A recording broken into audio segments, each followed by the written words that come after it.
Mummy, મારો પહેલો પગાર આવી ગયો છે, રાખો. મને હું કામ ને આપે છો? હવે તો તારા લગ્ન થઈ ગયા છે, તારી વહુને દે ચા. ઈ હવે આ ઘરની લક્ષ્મી ઈ છે. પણ મમ્મી, હું દર વખતે તમને જ આપું છું અને તમે જ ઘર સંભાળો છો, તો પછી તમે જ રાખો.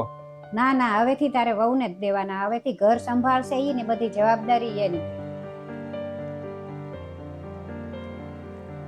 મનીષા, અલે આ પૈસા રાખ. કેમ આ પૈસા શેના છે? મારી સેલેરી આવી ગઈ છે અને 20,000 રૂપિયા છે. અરે પણ આ પૈસા મમ્મીને આપો, હું શું કરીશ?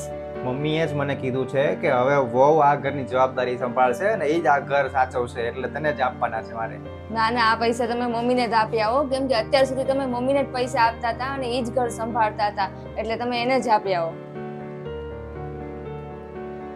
અને મમ્મીને કહેજો કે હજી મારે ઘણું શીખવાનું બાકી છે અને મમ્મી જે રીતના બચત કરીને વાપરે છે પૈસા, એ રીતના હું નહીં વાપરી શકું. અને અમસ્તા તે જે ઘરમાં વડીલ હોય ત્યાં સુધી જવાબદારી એના જ હાથમાં હોવી જોઈએ.